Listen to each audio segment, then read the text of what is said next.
I'm not gonna lie to you, because I would never lie to you, but you do not look well. You look like, kind of look like a clogged drain at an all-girls dormitory after rush week and stress is making all their hair fall out. I know. Oh my goodness. I know. Oh my God, you're crying. You look so sad. I've never seen you this sad. Oh, you kind of look like a dog that got left at the dog park and thinks its owner's coming back, but he's never coming back. I know. You just look ill. I mean, just sickly. Just some, like the life has just been drained out of you. What is going on? What's wrong? I mean, your Snapchat looked very urgent. It is. It is. And you will not believe the week I've been having. It is a life-shattering week. Shit. Shit. Get over here. Lay it on me, girl. What is going on? Craig left me. He asked for the ring back and he moved all his stuff out and he said everything just changed for him. I mean, I just saw you guys last week at karaoke. You were so solid. Yeah, we were. And it happened so fast. I feel like I was like, sideswiped by a bus. I just don't understand. You guys were my Monica and Chandler. He was obsessed with you. You were attached at the hip. I just don't get how something like this could happen. Oh, it happened. He straight up left me. How could he do this to you? How could he do this to our group of friends? Oh, and get this, you're gonna love this. Bring it. I can't even believe this entire story. He said that he met somebody and they fell in love at first sight and now they're getting engaged. I'm about to pop off, girlfriend.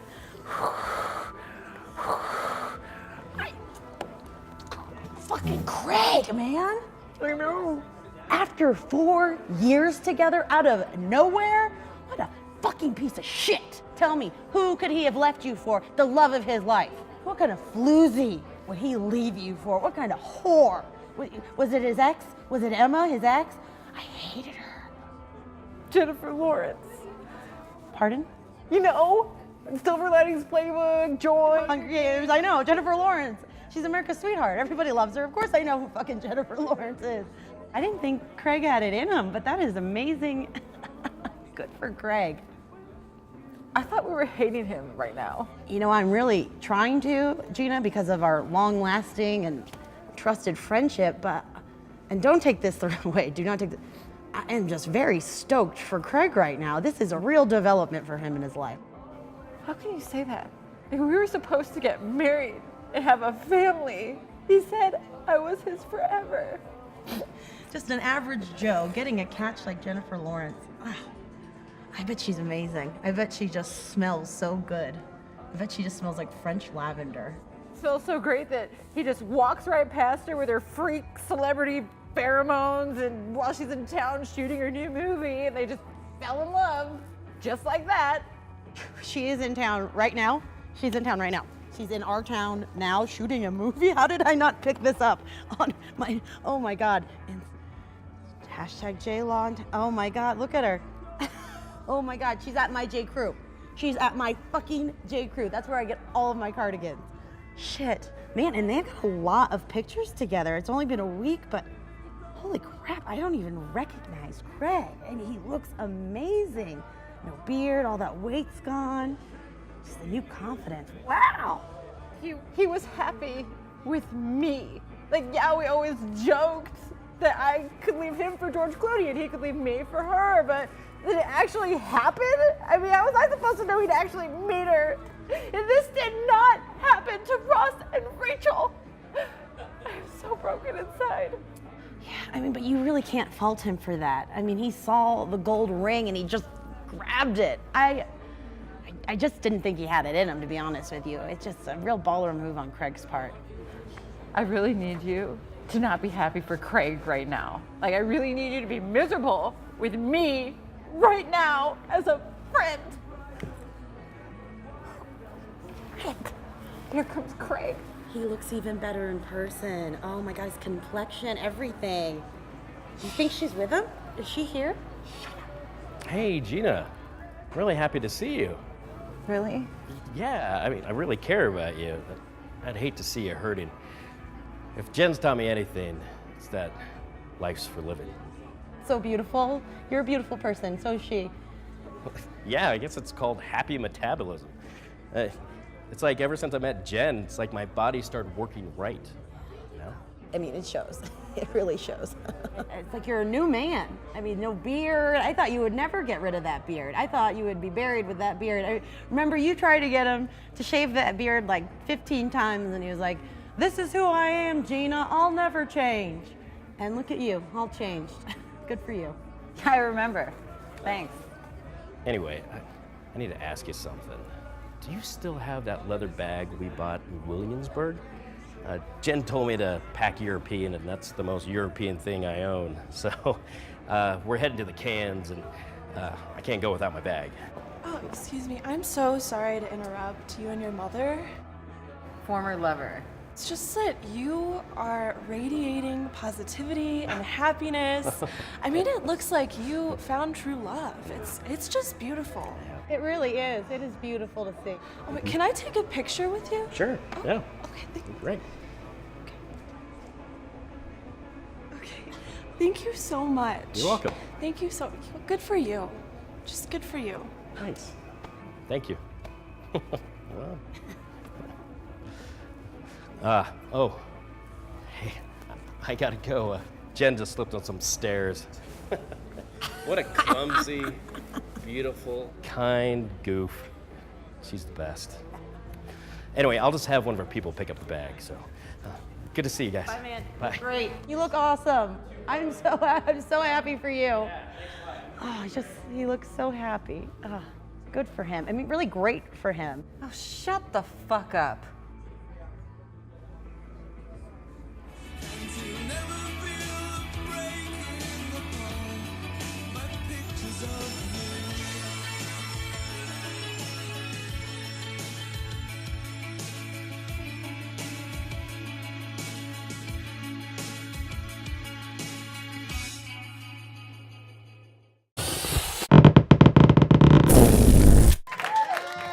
Woo! Lanny's Clock Tower. How are you guys doing tonight? This is incredible. Thank you all so much for coming out. What'd you guys think of the show so far? Chuck Roy, Abby Alt, Cherry Pop Poppins. This is incredible. Oh my God.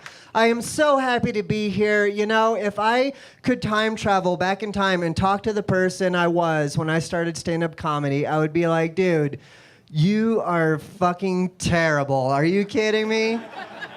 I was like, oh my, you're such a bad comic. Your jokes are awful. Your punchlines are everywhere. You should stop. You should totally stop. You dickhead. You have no right being a stand-up comic. But you know what, buddy boy? If you stick with it, if you work hard and you write, and you work, and you do showcases, eventually you will start to get noticed.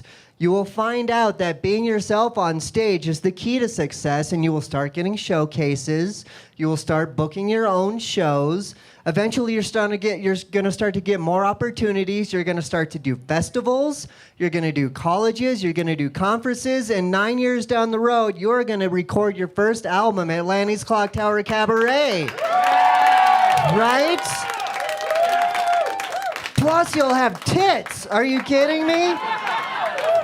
This is so cool. I am so happy to be here. Oh my God. I got to do some traveling recently. Did a few festivals out east and up north. Did you guys know that if you go out of town and people know you're from Colorado, when they say hi to you, it's really more of a question? Instead of hi, it's like, hi. Yeah, it's ridiculous. Because I'm from Colorado, everybody assumed I was stoned, which is ridiculous. I don't mind. I mean, we come from a place where the state bird is the pot leaf. I get it. It's fine, but it started to cause issues. Like, I did a show in Toronto, and I flew in. I went through immigrations, and the nice lady stopped me, and she said, "Where are you traveling from?" I said, "I'm from Denver, Colorado." She said, "Oh, open your bags, please." It's terrible. I probably shouldn't have taken the red eye in that night. Lesson learned. Yeah, Colorado. Big weed state in Colorado, as well it should be. Of course, a couple months ago was the 420 rally. And you kind of remember? Some of you were like, yeah, I remember, kind of. Yeah, it was ridiculous. It's a big deal in Denver. People from all over the world come here to forget why they came here. It's so fun. So fun. Of course, this year we had a thing called the Cannabis Cup, which is just like it's smoking weed, but it's a competition. So it's like smoking weed with ribbons. It's super fun. Oh man, the day after the 420 rally, I had to fly into Boston. So the entire plane was filled with these crunchy hippies who came for the 420 rally. It looked like a fucking Fish concert. It was ridiculous. Like we took off, 5 different people were like, "I'm so high," and they all fist bumped. It was terrible. It was like the worst open mic ever. And like sitting across from me, I'm not shitting you. The person sitting across the aisle from me he reeked so bad of weed. Like he smelled like a skunk's asshole. There's no way he didn't have any weed on him. And I'm sitting there the entire flight. I'm like, dude, really? Come on, share. You dick. This is a long flight. Share. Oh my God. It's fine though. I actually, believe it or not, I actually don't smoke a lot of weed. Don't tell Colorado that I don't smoke a lot of weed. Not because I don't want to, but because I can't keep up with the fucking technology. Are you kidding me? I don't know if you guys seen what out there, but it's disgusting. I went to my friend's apartment. He handed me a bong. It had a USB port in it. I didn't know what to do. I didn't know whether to take a hit or download Trivia Crack. It was terrible. It's like I used to smoke a lot of weed, which is fine. We all did. But when I was growing up, we had things like shitty metal pipes, or we smoked out of an apple, or like a Pepsi can. Or if worse came to worse, we tore a page out of the Bible and rolled a joint with that, right? Yeah. Have you tried smoking a joint with a Kindle? It's fucking impossible. It's ridiculous. Doesn't work. I've tried. It doesn't work. Hi, we're Stepdads, and in 2018, it's never been more important to stay in contact with your senators and local representatives. And at the end of this PSA, we're going to show you just how easy it is to contact them. Hi, is this Senator Mitch McConnell's office? Is your refrigerator running? Well, then you better catch it. Turn down for what?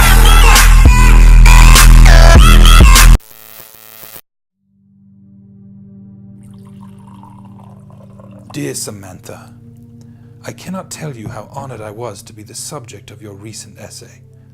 While it fills me with joy to know you consider me your hero, I find myself unable to accept such praise. You see, Samantha, war cares not for the ego of man. When I looked my demon in the eye, he held his gaze longer than I held mine. World War I, as your generation has taken to calling it, was a time when men were men. Every morning we woke up to the sounds and smells of lost limbs and trenched feet. I learned much about courage during the Great War, and for a short time I was part of something truly heroic. A group of like-minded men, a band of brothers not bound by politics or borders, but by a shared passion for the water. My South Prussian Swim Club.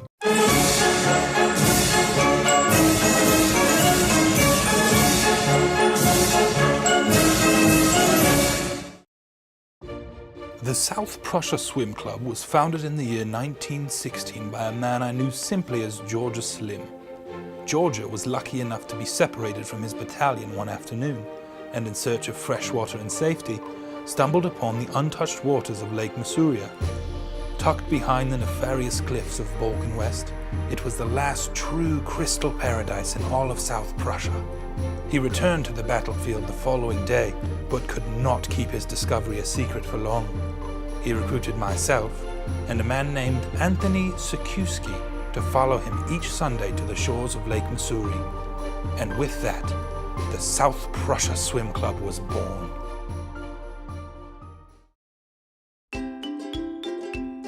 Every Sunday for 2 years, our likable trio would rendezvous at the lake and put the horrific images and sounds of battle behind them.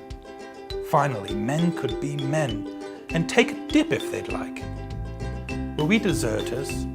That's a bit harsh. Surely anyone alive at the time or since would say that we abandoned our fellow countrymen when they needed us the most. That we were textbook cowards sitting there splashing water and navel-gazing while thousands died beyond the cliffs. But in your grandfather's defense, I did still fight in the war 6 days a week. it was just Sundays that me and Anthony and Georgia Slim took this time to ourselves. We didn't always swim, now that I think about it. More often than not, we just stayed on the shoreline and played non-contact sports and pretend war games. I could not have asked for two better friends during such a traumatic time in my life. Georgia Slim was a character like I'd never met on our side of the pond. He was pale, underfed, and had the facial hair of a Scottish rat. All right, bozos, what game you want to play today? Now, I'm a card shark. Now, what that means is I only move forward, okay? What's that? Probably a diamond. You guys haven't played loose dames? Yes, you keep that dame. You want to see this fucking Cincinnati quickness I got here? The war don't even know about that. Then there was Anthony, who hailed from a mysterious place called the Ottoman Empire. I knew nothing of this place before the war, and Anthony's tight-lipped demeanor did very little to shed light on the culture from which he came. Fortunately, he was an insatiable writer. The women in America very generous with their curvy, with their bosomy curves. Oh, are and they plump. they're full? Their fullness and their, yes. Yeah, I mean, you could say that God was very generous Yes. when he made them. Oh, yes. Yeah, I mean, they're absolutely, I mean, there's plenty to go around in the fat department, if Oh, that's what you're asking. I like yeah. this very much.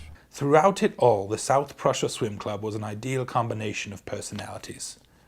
When it came to rules, there was only the one. No talking about the war. Unfortunately, there was one day, toward the end, where I made the mistake of talking about the outside world. So, gents, I hate to be the one to break the one rule we've got, but hear me out. It's concerned. a rule, Henry. Sure, but There's I'm worried. no talking I'm worried about about the war. the swim club. Okay. Come the end of the war. There isn't going to be an end of the war, and the Yes. swim club will always exist. I can't say that's Any other reality. questions? Georgia, I can't say I agree with you. We've had a major victory in Belgium today, this morning. Yes, Yeah. crushing defeat. Crushing victory. It was a crushing defeat, but perhaps we will pick ourselves up and we will go back and fight. No, I think you might be confused. People died on both sides, Sure. but there's a clear winner of the battle, And That next is- time, and that's the Allied that forces. will be us. What is the? You said allies. The Allied countries are, let's just say them at the same time, United UK States. and US, UK and US. Italy, Germany. Germany. No, I don't think. Not Germany. The Certainly. great Germany. Is Portugal fighting? Do they ever fight? I don't think so. There would be nothing against Germany. Okay, so where does that leave Austria-Hungary? Because they started this whole mess, right? Which is one With country. the Oddly enough. Who are? So you're an Ottoman. You're an Ottoman. yes, Ottoman. the Ottoman Yeah. Empire Empire. So One you of the came in last a little greatest. late. We're to friends. fight the Russians, and the Germans help us fight the Russians. Wait, We got out our trusty map and quickly realized we knew nothing about the war we'd been fighting. Not only this, but it became violently clear that the Ottoman Empire was a direct enemy of the Allies. What happened next, I'm afraid, is not something your grandfather's proud of.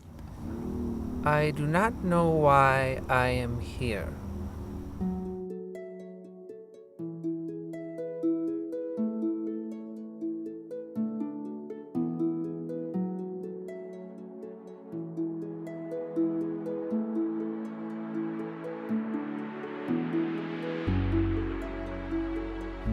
In war, you see, you simply cannot trust everybody you meet. And so we killed Anthony on that day, on the beach of Lake Missouri.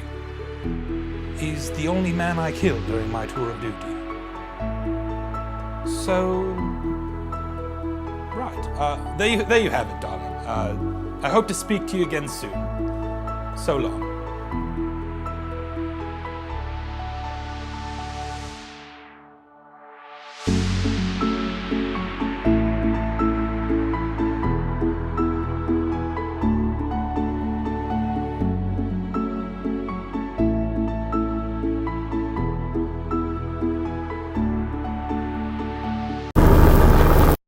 Welcome to The Lazy Chef with your host Nick, Benyu.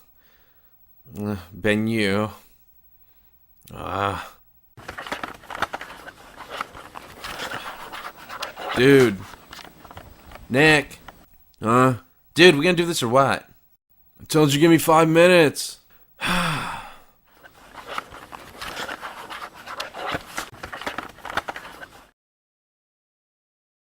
Hey, what's up, guys? I'm Nick, the lazy chef. Today I'm going to show you how to make an Italian dinner in about a minute and a half. Now, here's stuff you're going to need. Alright, check it. You need a can of spaghetti D's. Now, the meatballs are optional, but I get the ones with them in it just because of the extra protein. You need a bowl, or a plastic container, paper towel, and a can opener and a spoon.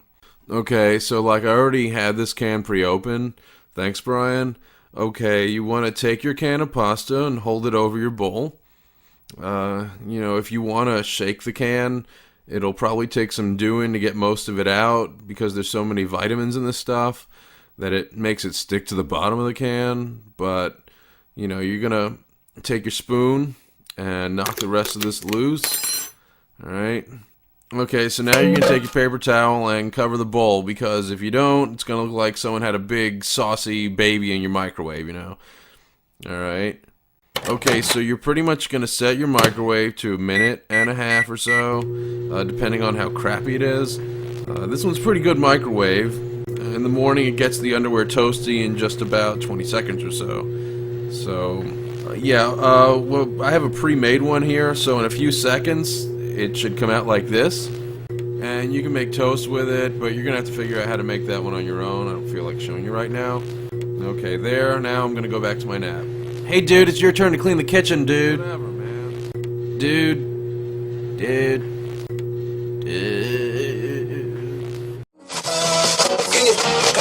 This is a Sexpot Comedy production.